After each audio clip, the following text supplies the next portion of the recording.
Hello, everyone.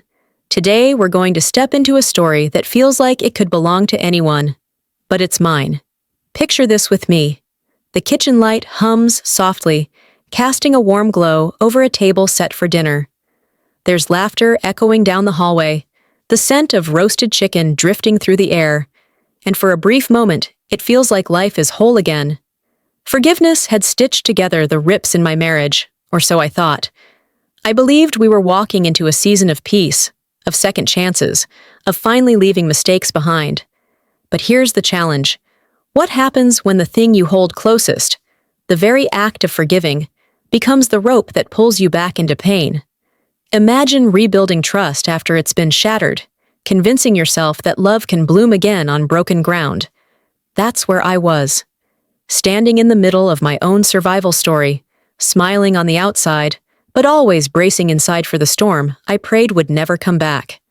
So before you get too comfortable, take a moment to like the video and subscribe, but only if you really like what I'm doing here.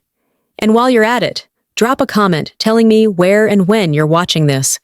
Whether it's a quiet morning with coffee in your hands, or late at night when the world outside has gone still. I'll be honest with you, forgiveness is a beautiful word. It's soft. It's healing.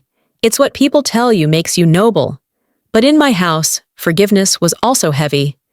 It meant ignoring the flickers of doubt in his eyes, swallowing questions that begged to be asked, and convincing myself that the man who once broke my heart had truly changed.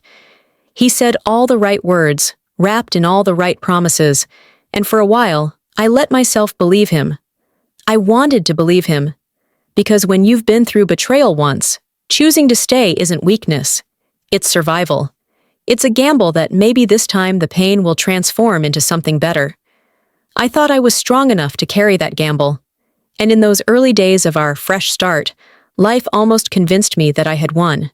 We were rebuilding. Friends who had watched us struggle admired how we held hands again, how we laughed at small things.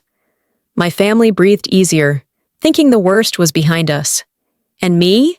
I built a bubble around myself, convincing my heart that the man across from me was finally the partner I deserved. But bubbles are fragile, and when they burst, they don't just disappear, they sting. This story isn't just about love or betrayal. It's about how survival sometimes looks like forgiveness, and sometimes it looks like walking away.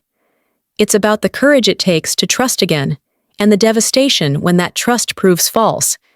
And as I take you deeper into my world, moment by moment, you'll see how the very thing that I thought had saved us was the same thing that blinded me to the truth waiting just around the corner. So settle in, wherever you are. Let the hum of your own room mix with the rhythm of my words. Because this story doesn't start with endings. It starts with the illusion of happiness. And illusions, no matter how warm they feel, are always preparing to break. The house we lived in wasn't big, but it carried the weight of promises. Every corner seemed to whisper the idea of a fresh start. The kitchen, once silent during long stretches of cold arguments, was now filled with the clatter of pans and the bubbling sound of coffee brewing. The dining table, scarred with years of meals eaten in silence, had become a place for laughter again. If you had walked in during those moments, you might have thought forgiveness had worked its magic completely. Everyday routines felt like stitches, holding together a torn cloth. He would kiss me on the cheek before heading out to work, and I would tuck little notes into his lunchbox, a habit I had abandoned years ago when bitterness made me too tired to try. Evenings were filled with simple things, watching television, folding laundry together, or talking about plans for the weekend. To anyone looking from the outside, we looked like two people who had managed to heal. I clung to those routines with everything I had, because routines are soothing, aren't they? They convince you that normalcy is back, that the jagged edges of yesterday have been sanded down. When he laughed at something silly I said, I would feel relief flood my chest. Maybe, just maybe, we had defeated the past. Maybe love was strong enough to survive its own destruction. The truth is, I wanted to believe in that house full of promises more than I wanted to believe in reality.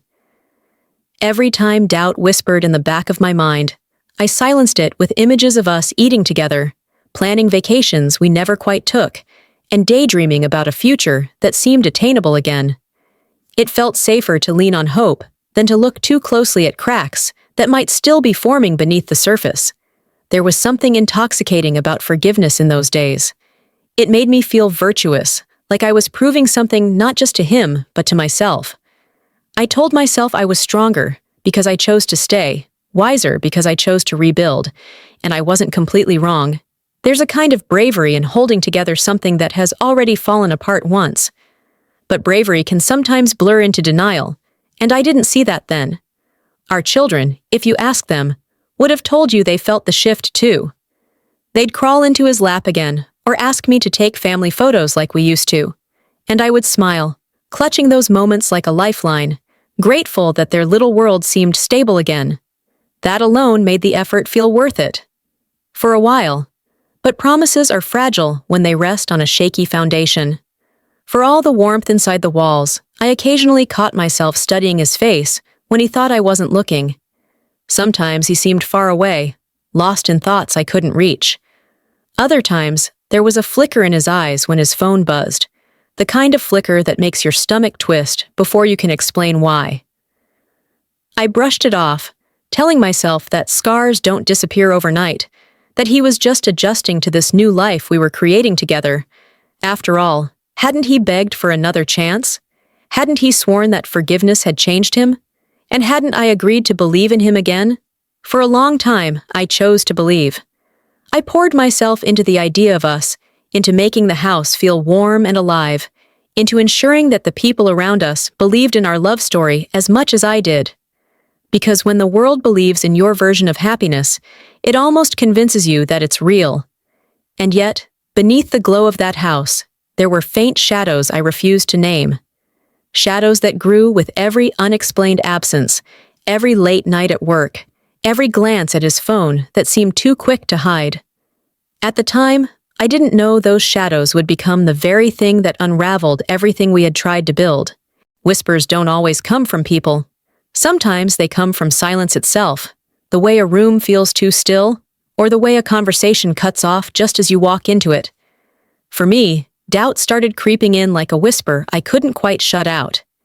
It began with small things, almost laughable if you didn't know the context. His phone buzzing at midnight, screen lighting up while he slept. The first time, I convinced myself it was work. Urgent emails, late-night updates. He had a demanding job, after all. But the second and third times, I couldn't help but notice the way his hand instinctively reached for the phone, turning it over so the screen faced down. I told myself not to be paranoid. After all, hadn't I promised to forgive?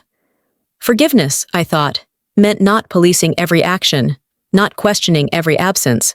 But forgiveness and trust are not the same thing, and I was learning that the hard way. There were nights when he said he needed to stay late at work, and I believed him. At least, I told myself I did. But when he walked in hours later with a faint smell of perfume clinging to his jacket, not mine, I had to bite my tongue to keep from asking questions. My heart raced, but my mouth stayed shut, because asking meant confronting, and confronting meant risking everything I had worked so hard to rebuild. It's strange how we silence ourselves in order to preserve peace. I would lie awake, staring at the ceiling, repeating the mantra, "Don't overthink, don't ruin this, don't destroy what you've rebuilt." But the whispers of doubt grew louder, circling me when I was alone, curling around my thoughts until even laughter during the day couldn't drown them out. I started noticing inconsistencies, a receipt tucked into his wallet for a restaurant we had never visited together. A new shirt he claimed he'd bought on sale, though I couldn't remember him ever shopping alone. A slip of his tongue when he mentioned a we that didn't include me. Each detail was like a puzzle piece that didn't fit the picture I thought we were painting together. Friends, of course, could sense my unease. One of them, someone who had watched me endure the first storm years ago, gently asked, "Are you sure you're not forgiving too much?" I laughed it off, brushing away the concern. Because admitting it to her would mean admitting it to myself, and I wasn't ready for that. Not yet. Still, the whispers of doubt had a way of seeping into my daily life. I would catch myself analyzing his words, looking for cracks in his stories, searching his eyes for answers I didn't want to hear. And when I didn't find them, I blamed myself. Maybe I was insecure. Maybe I was too scarred from the past to enjoy the present. Maybe this was my fault. That's the cruelest part of betrayal, even the suspicion of it. It makes you doubt yourself before you doubt the other person. But deep down, something inside me knew. It's like an instinct you can't switch off. A voice that whispers, "This isn't right." And no matter how many times you silence it, it waits, patient, until the day it's finally proven correct. At that stage, though, I wasn't ready to confront the truth. I held tighter to the illusion, convincing myself that love and forgiveness were enough, that if I just ignored the whispers long enough, they'd disappear.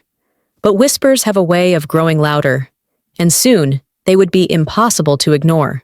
The strange thing about clues is that they don't always shout. They linger quietly, waiting for someone brave enough to piece them together. At first, I brushed them off, tiny fragments that seemed meaningless when viewed alone. But when they began to collect in my memory, I realized they were threads to a truth I wasn't ready to face. It started with a receipt, a dinner receipt tucked neatly into the pocket of his jeans, one I discovered while doing laundry. The restaurant name caught my eye. It was a place we had never been, not once in all our years together. I held it in my hand longer than I should have, staring at the date and the 2 entrees listed. I could feel my chest tighten, but I tossed it aside, telling myself it must have been with a client, or maybe even a colleague. Forgiveness, I reminded myself, meant not interrogating every little detail. Then there was the email. He had left his laptop open on the counter, a rare slip for someone usually so private. My eyes skimmed across the subject line before I could stop myself. "Can't wait for next weekend." No name, no context, just those words. I froze. My hands hovered above the keyboard, trembling with the temptation to open it. But fear won. I closed the laptop with a quiet snap and told myself I had no proof. Just paranoia. And then came the absences. A business trip extended by a day. A meeting that ran longer than expected. Always an excuse, always a reason that made sense on the surface. But the surface was starting to crack, and I could feel the truth slipping through. Little things piled higher. A cologne I didn't recognize. A shirt button missing with no explanation. A faint lipstick mark he swore was from a careless hug at work. Each clue was small enough to dismiss, but together they began to form a pattern too sharp to ignore. I remember one evening vividly. He came home late, smiling as though the world hadn't swallowed the hours he was missing. As he set his bag down, a slip of paper fluttered to the floor. A child's drawing, scrawled with bright colors. But it wasn't our child's. The handwriting, the style. It was from someone else's little one. My stomach twisted, but I forced a smile and asked no questions. My silence was the price I paid for the illusion of peace. Every clue was like a whisper, scratching at the edges of my forgiveness. I collected them in secret, stacking them away in the back of my mind, where I hoped they'd dissolve. But they didn't dissolve. They grew heavier, pressing down on me until my heart felt like it was carrying a stone. It's strange, looking back now, how much I wanted to protect the version of my life I thought I had. Even as the evidence multiplied, I chose to believe in promises instead of patterns, because promises are warm, while patterns are cold and merciless. Promises let you sleep at night. Patterns keep you awake, staring at the ceiling. At that point, I wasn't ready to confront him. Not yet. I still clung to the idea that love and forgiveness could rewrite the past. I told myself the clues didn't add up to betrayal. I told myself I was overthinking. I told myself 1,000 little lies to cover for the bigger one lurking in the shadows. But denial has its limits. And the forgotten clues I had tried to bury would soon resurface. Louder, sharper, undeniable. And when they did, I would no longer have the choice to look away. Suspicion has a way of creeping back into your life like an old ghost. You think you've buried it, locked the door, told yourself it will never haunt you again. But then, one small thing rattles the lock, and suddenly it's there, looming over your shoulder, whispering in your ear, daring you to look closer. For me, suspicion didn't roar back all at once. It trickled in, drop by drop, until I was drenched in it. Friends noticed first. One of them, someone who had stood by me through the first storm, tilted her head and asked softly, "Are you sure you're okay? Are you sure he's not slipping back?" I laughed it off. That's what I did best in those days. Dismiss, deflect, distract. "No," I told her. "We're good now. Things are better than ever." And the words felt like armor as they left my mouth. But when I was alone, they sounded hollow, like echoes bouncing back at me from empty walls. Suspicion, once it returns, has no mercy. It lurks in every pause of conversation, every half-finished sentence. When his phone buzzed across the table, I felt it like a spark in my chest. When he lingered outside to take a call, suspicion pressed its ear to the window with me. I hated it, hated the way it turned me into a detective in my own home. I started noticing things that once wouldn't have mattered. A different cologne on his skin, a shirt tucked neatly into the back seat of his car, as if he had changed somewhere else. A nervous laugh when I asked about a meeting that seemed to last far too long. Each detail alone meant nothing. Together, they built a case my heart didn't want to prosecute. The return of suspicion was worse than its first arrival years ago. Back then, betrayal had blindsided me, hit me like a storm I never saw coming. This time, I could feel the thunder rumbling long before the rain fell. And that anticipation, living in the shadow of a storm you know is forming, is its own kind of torment. I found myself in a tug-of-war between two voices. One said, "Trust him. Don't sabotage the second chance you fought so hard for." The other hissed, "You already know." You've always known. Some nights I cried silently into my pillow, begging myself to believe the first voice. Other nights, I stared into the darkness, bracing for the truth the second voice promised would come. Forgiveness had made me generous, but it had also made me vulnerable. I wanted so badly to believe that love could heal everything that I let suspicion gnaw at me in silence. I didn't confront him. I didn't ask the questions clawing at my throat. Instead, I swallowed them whole, hoping they'd dissolve before they tore me apart. But suspicion, once planted, doesn't dissolve. It grows roots. And no matter how much I watered my marriage with hope and trust, those roots were spreading beneath the surface, twisting through the soil of our lives. I didn't know it then, but suspicion wasn't just returning, it was preparing me. Preparing me for the day when whispers would turn into shouts, when scattered clues would knit themselves into a picture I could no longer ignore. Discovery never comes the way you expect. It doesn't announce itself with sirens or flashing lights. It slips in quietly, disguised as something ordinary, until suddenly it drops the ground out from under your feet. For me, that first discovery came in the most unassuming way. A piece of paper, folded neatly, tucked where it didn't belong. It was late afternoon. I was cleaning, moving through the house with that mechanical rhythm you fall into when you're trying not to think too much. I picked up his jacket, tossed carelessly over the back of a chair. As I slipped my hand into the pocket, my fingers brushed against something crinkled. At first, I thought it was another receipt.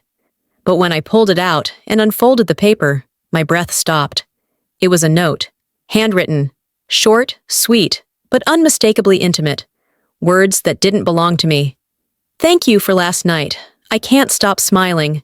My vision blurred, and for a moment, I couldn't breathe. The walls of the room pressed in around me. My mind fought to reject it. Maybe it was old, maybe it was nothing, maybe it was some inside joke with a coworker. I clung to excuses the way a drowning person clings to driftwood. But no excuse could erase the neat loops of handwriting, the tenderness laced through those words. They weren't mine, and they weren't meant for me. I sat there holding that note like it was a burning coal, too hot to touch, but impossible to drop. My first instinct was to confront him right then, to hold the paper up to his face and demand answers. But then, fear. Fear of hearing the truth spoken out loud. Fear of tearing open the fragile bubble of peace I had fought so hard to keep. So I hid it.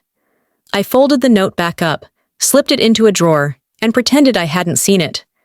I told myself it could be explained, that maybe I was misreading it, that maybe forgiveness meant not chasing every shadow. I convinced myself it was safer to stay silent. But silence doesn't erase what you know. It only traps it inside you. And from that day on, I carried the note like a weight in my chest. Every time he smiled at me, I thought of those words meant for someone else. Every kiss felt counterfeit. Every "I love you" replayed in my mind against the handwriting of a stranger. It changed the way I looked at him. I started watching more closely. The way he lingered on his phone, the sudden brightness in his eyes when he read a message, the careful way he guarded his things. Small details I might have brushed aside before now screamed at me. The note had cracked something open, and no matter how hard I tried, I couldn't glue it shut again. The worst part wasn't the betrayal. It was the denial I forced on myself. I told myself not to destroy what I had rebuilt, that love required patience, that suspicion could ruin everything if I let it. And so I played the part of the trusting wife, while my insides twisted into knots. Looking back, that was the moment the story shifted. That note was the first undeniable sign that my forgiveness hadn't saved us at all. It had only bought him more time. And though I tried to bury it, that discovery was the seed that would grow into the devastating truth waiting ahead. Curiosity can start as a whisper, but once it grabs hold of you, it becomes an obsession. After finding that note, I told myself I could let it go. That one small slip didn't mean my world was unraveling again. But the truth is, once you see the first crack, your eyes can't stop searching for more. I started noticing things I had overlooked before. His phone, always face down, always password locked. The way he stepped outside to take certain calls, lowering his voice until his words were just a murmur lost to the night air. The sudden excuses. I have to work late. I promised to help a friend. Traffic was terrible. Excuses that fit neatly into our lives until I began to hold them up to the light and see how thin they were. The note had changed me. It had sharpened my vision, tuned my ears to the smallest slip. A stray name mentioned in passing. A dinner bill tucked too quickly into his wallet. His unexplained familiarity with places I'd never been. Each detail was like a breadcrumb, and I couldn't resist following them. I remember one evening when he said he'd be out of town for a meeting. Something in me refused to sit at home waiting. So, I checked. I looked at his social media activity, not his, of course, but the subtle tags, the photos friends posted without thinking. And there it was. His face, caught in the corner of a picture at a restaurant hours away from where he said he'd be. Not alone either. A woman sitting across from him, her smile wide, his posture leaning in. It wasn't enough to accuse. Not yet. But it was enough to confirm what my heart already feared. The note hadn't been a mistake. It was part of a trail. From that point, I began to collect evidence quietly, like a detective no one had hired, but who couldn't stop working. I checked phone bills, watched his gas receipts, noticed the times his stories didn't align.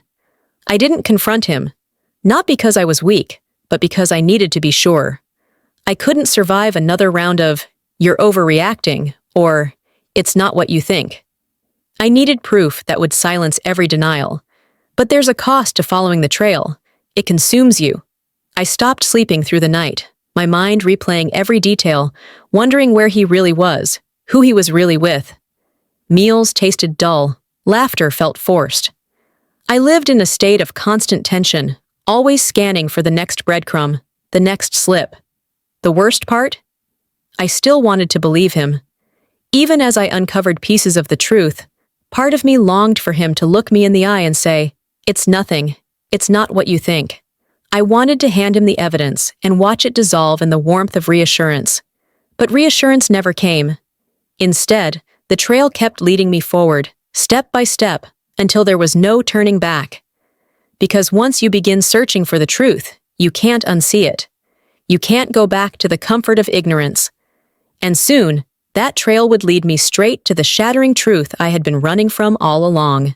Truth doesn't just arrive. It crashes, shatters, and leaves nothing untouched. I had been following breadcrumbs for weeks, maybe months, and though part of me hoped I was wrong, deep down I already knew. Still, nothing could have prepared me for the moment the illusion broke completely. It happened on a quiet Saturday. He said he was going to meet a client in a nearby city. Nothing unusual, nothing suspicious on the surface, but something inside me, a mix of instinct and dread, told me to follow. Not in a dramatic, movie-like chase, but in a quiet, deliberate way. I got in my car, kept my distance, and let his path unfold in front of me. The city streets were busy, ordinary, people going about their errands, couples holding hands, children laughing.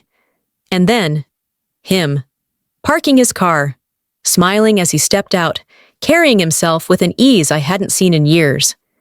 My chest tightened, but it wasn't the sight of him that broke me. It was the woman waiting for him on the sidewalk.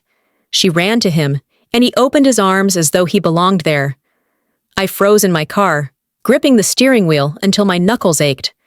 My mind screamed to deny it, to explain it away. Maybe she was a colleague, maybe a relative. But then I saw it.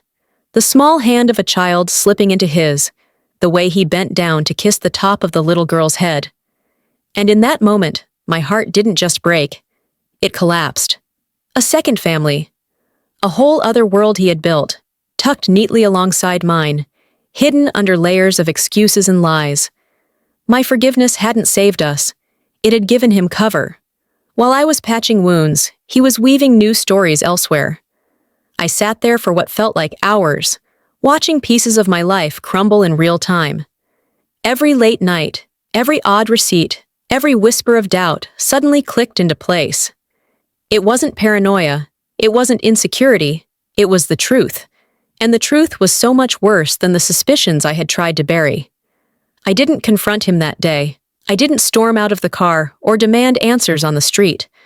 I was too stunned, too hollow. Instead, I drove home in silence, the world outside a blur of motion and noise I couldn't hear. Inside, there was only numbness. That night, when he walked back through the door, smiling as if nothing had happened, I stared at him like he was a stranger. How could someone hold two lives so easily? How could he kiss me goodnight, knowing he had already kissed someone else goodbye? The shattering truth wasn't just that he had betrayed me again. It was that he had crafted an entire parallel existence, complete with love, family, and lies, thick enough to smother any questions I might have asked. And the cruelest part? I realized how long I had ignored the signs, how many times I had silenced my own instincts in the name of forgiveness. That night, lying in the dark beside him, I understood something I had been too afraid to admit. My forgiveness hadn't been strength, it had been permission, and he had used it to write a story I was never meant to be part of. Silence is louder than shouting. It fills the air, seeps into your bones, and echoes in your mind until it's unbearable. After discovering his second family, I didn't rage, I didn't scream. I broke quietly, piece by piece, in the solitude of my own thoughts.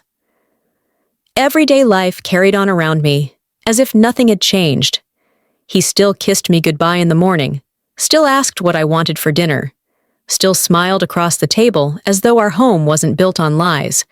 And I played my part. I answered his questions, I smiled back, I went through the motions. On the surface, we looked the same, but inside, I was unraveling. I would lie awake at night, listening to the sound of his breathing, wondering if he dreamed of her, wondering if the child I had seen called him Daddy, the way mine once did with such innocence. I replayed every moment we had shared in recent months, searching for signs I had missed, and each time I found one, it felt like a dagger twisting deeper. My body began to carry the weight of secrets. Food lost its taste, laughter felt like a foreign language, and my reflection in the mirror looked like someone I didn't recognize. I was shrinking into myself, suffocating under the knowledge I couldn't speak aloud. I wanted to tell someone, anyone, my best friend, my sister, a neighbor who had always suspected something was off, but the words never made it past my lips. How could I admit that, after all the pain we had been through, after all the work I had put into forgiveness, I had been deceived in the worst way imaginable? How could I bear the pity in their eyes? So I carried it alone. Alone in the car, gripping the steering wheel until my fingers went numb. Alone in the shower, where tears could blend with water. Alone in the kitchen, staring at a half-chopped onion, forgetting what I was doing because my mind was too full. There's a kind of breakdown that isn't dramatic. It's silent, invisible to everyone but yourself. It's the way your chest tightens when the phone rings, the way you flinch when his name lights up on the screen, the way your heart races even in stillness. That was my life. A constant, low hum of panic beneath a mask of calm. And yet, in that silence, something else began to stir. A question, quiet but insistent.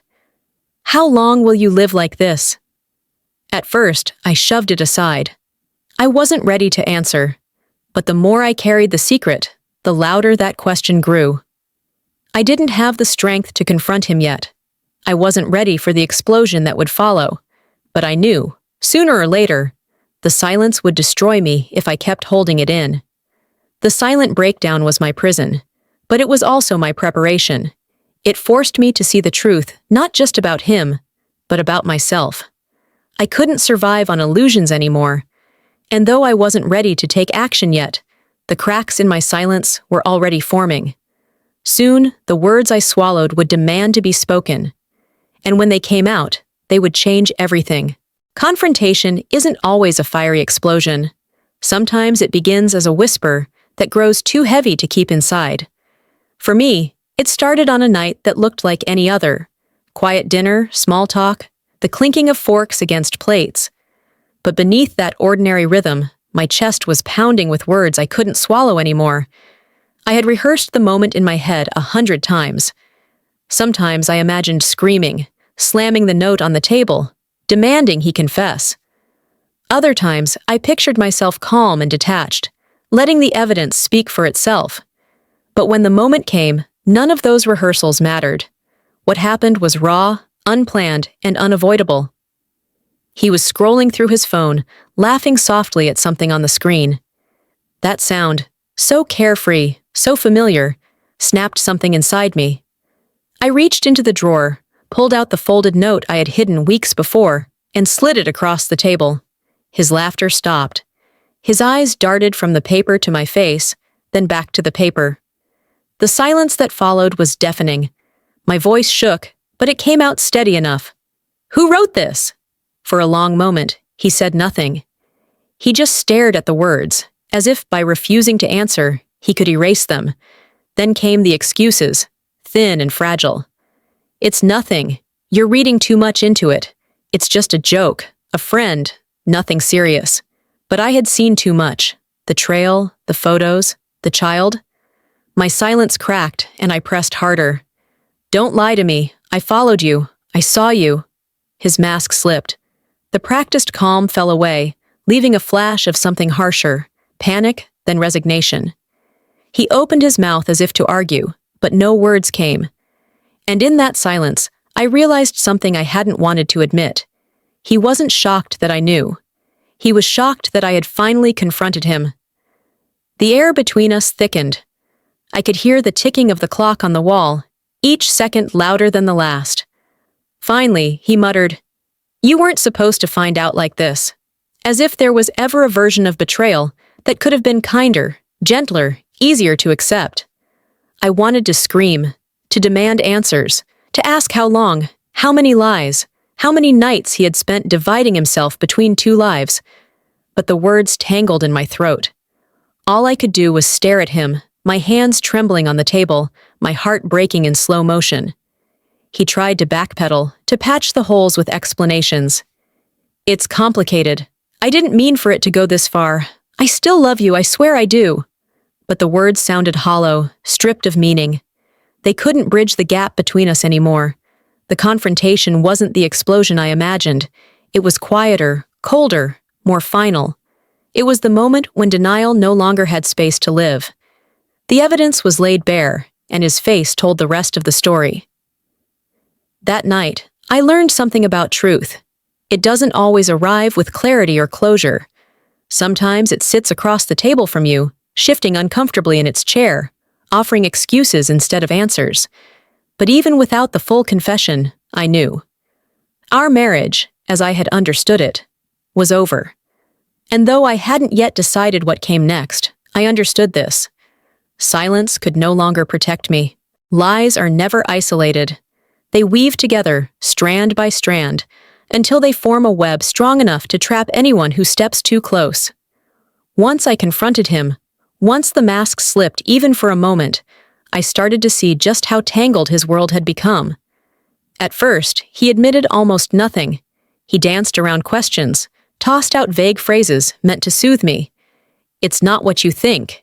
You're blowing it out of proportion. I didn't want to hurt you." But the more I pressed, the more threads began to unravel.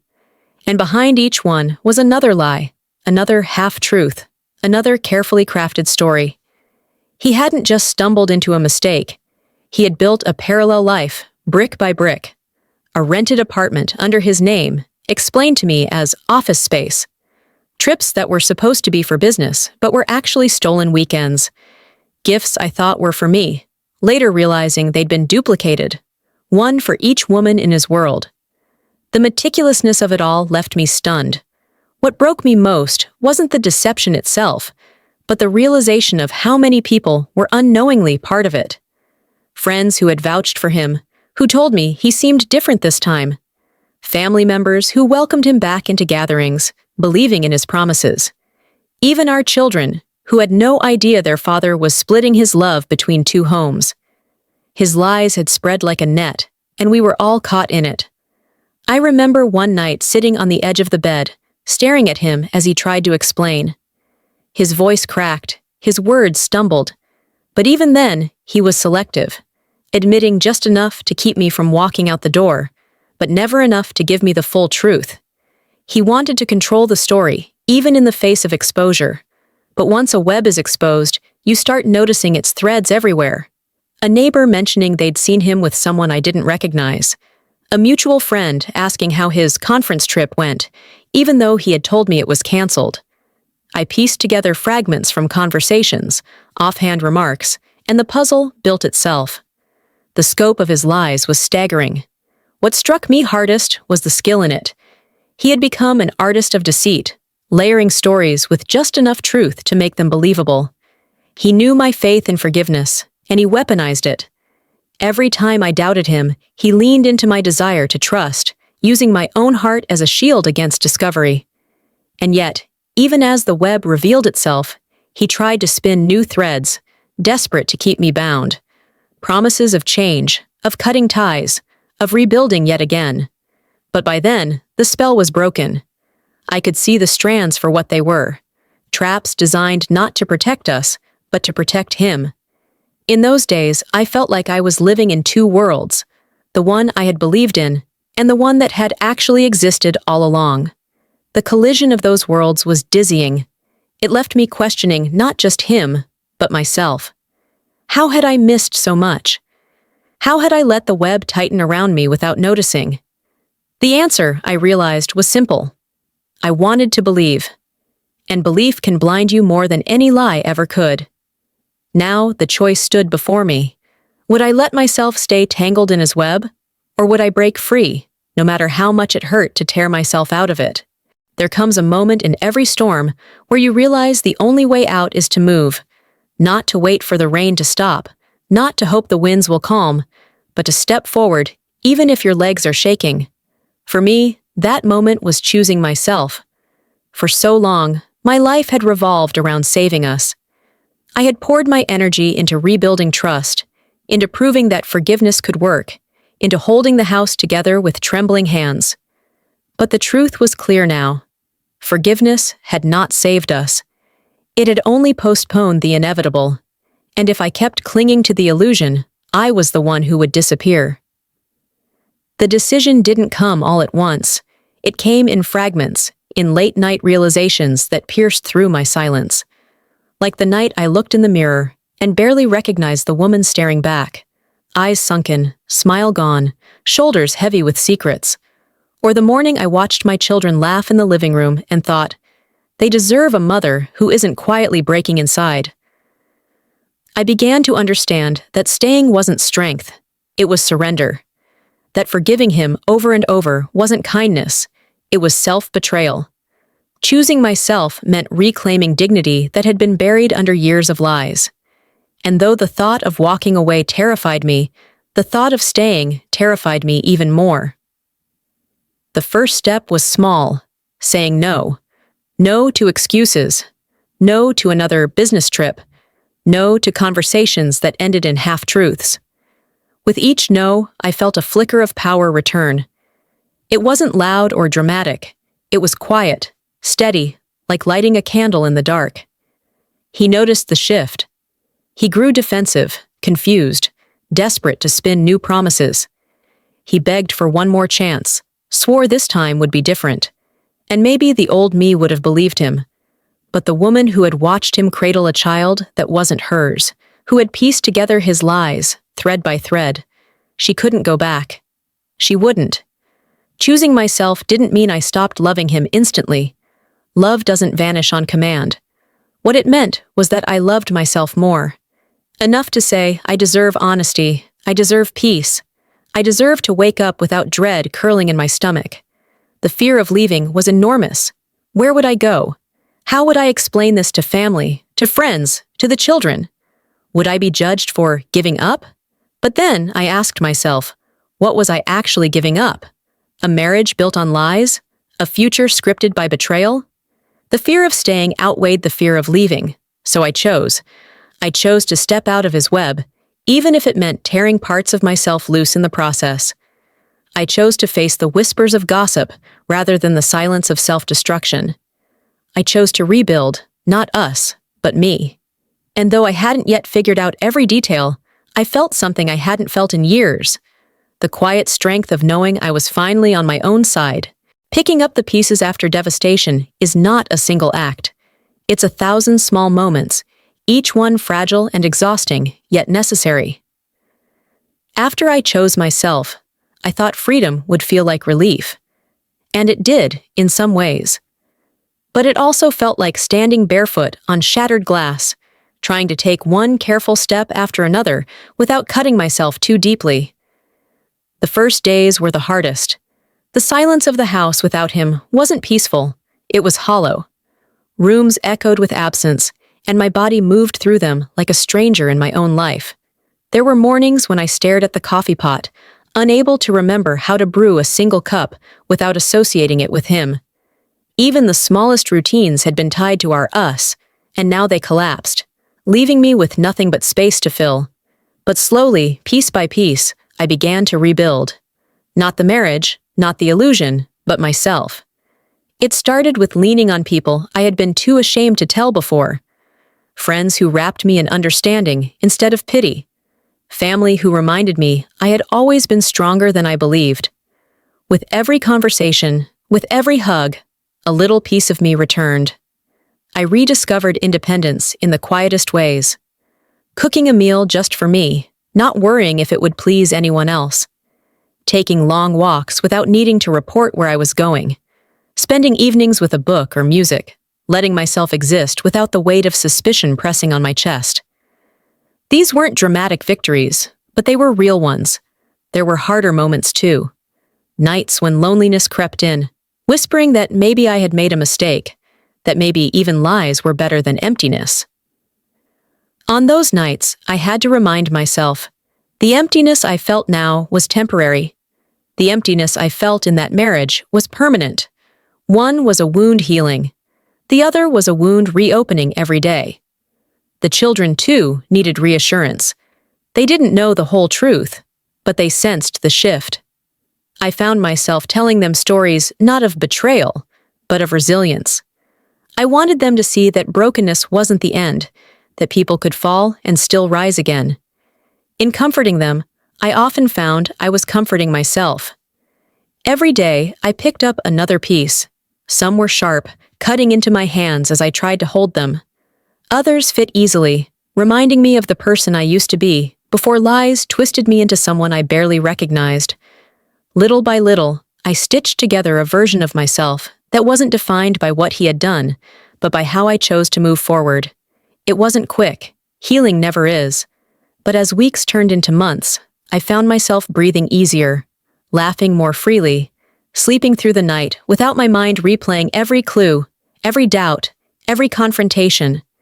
The pieces didn't come together into the same picture they once had. They never could. But maybe that was the point. Maybe the goal wasn't to restore the old image, but to create something entirely new. Something built on truth, on dignity, on strength I hadn't known I had. And in that rebuilding, I discovered something unexpected. Freedom wasn't just the absence of lies. Freedom was learning to love myself without needing someone else's approval. A new dawn doesn't arrive with trumpets or fireworks. It comes quietly, with light seeping through the cracks of a dark night. After months of stumbling through pain, I began to feel that light again, faint at first, then growing stronger each day. Life wasn't suddenly perfect, but it was mine. For the first time in years, that was enough. Mornings shifted. Instead of waking up with dread curling in my stomach, I opened my eyes to a calm silence that didn't suffocate me. The bed felt wider, emptier, yes, but also free of the weight of lies. I brewed my coffee and sat by the window, watching the sun rise, letting myself feel the peace of simply being. No performance, no pretending, just me. I started making small changes in my life, tiny acts of reclaiming space, rearranging furniture, repainting a wall, buying flowers for no reason other than they made me smile.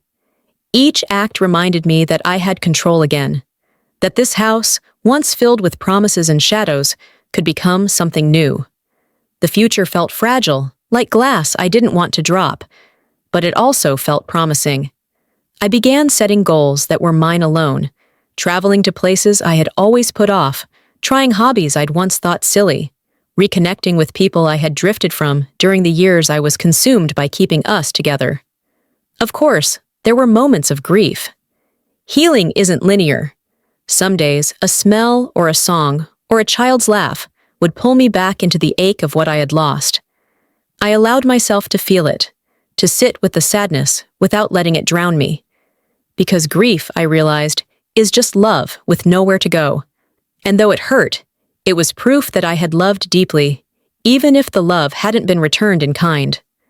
The most surprising part of this new dawn was how much I discovered about myself.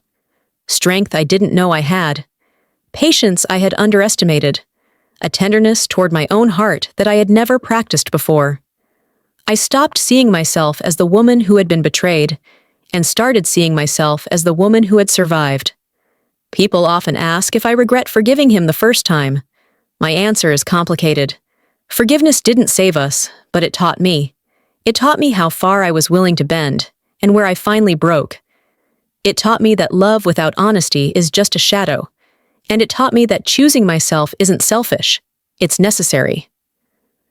In those early morning hours, sipping coffee as light poured into the room, I began to picture a future I hadn't dared imagine. One where I wasn't defined by the lies of someone else, but by the truth I chose to live in. A new dawn doesn't erase the night that came before, but it does prove that darkness is never permanent. And standing in that quiet morning light, I finally believed that my story wasn't ending, it was beginning again. Goodbyes aren't always sharp. Sometimes they arrive like a whisper, gentle, quiet, almost tender. By the time I reached the end of this journey, anger had burned itself out. What remained was something softer. Acceptance. Life had already begun to reshape itself around me. The silence of my home no longer felt hollow. It felt calm. The routines I once shared with him had transformed into rituals of my own. A cup of tea at night, a favorite song playing in the kitchen while I cooked for myself, a book resting on the nightstand, its pages keeping me company when the nights stretched long. I didn't wake up one day suddenly healed. Healing came slowly, in blurred edges and softened colors. It came in the laughter of friends who sat with me when I didn't know how to smile. It came in the moments of stillness when I realized my heart wasn't racing anymore. It came in the way I could look back without flinching, without tearing open the wound again. I learned to release him, not with fury, not with bitterness, but with a kind of quiet mourning. He had chosen his path, and I had chosen mine. The woman who once believed forgiveness could save us was gone. In her place stood someone who understood that sometimes letting go is the truest form of love. Love for yourself. When I think of him now, the images feel blurred, as if I'm remembering an old movie rather than my own life. His smile, his excuses, even his betrayals, they've all faded into something distant. I no longer carry them like weights in my chest. Instead, they drift like smoke, reminders of a story that ended so another could begin. And so, I say goodbye. Not with slammed doors or broken words, but with a whisper. A whisper that carries no hate, no longing, only release. To those of you who've walked with me through this story, I hope you hear this clearly. Forgiveness didn't save us. It saved me. It showed me the boundaries of my strength, the depth of my resilience, and the necessity of choosing myself. As I close this chapter, I invite you to take a breath with me. Let the images blur. Let the noise fade. Let yourself rest in the knowledge that even after betrayal, even after heartbreak, the dawn always comes. Goodbye, softly spoken. Not to him, but to the weight I once carried. Goodbye to the silence that broke me, to the lies that bound me, to the version of myself that stayed too long. And to you, sitting with me until the end. Thank you. Thank you for listening, for holding space for this story, for reminding me that voices shared are never wasted. Thank you for reading the whole story. Hope you will support my next products.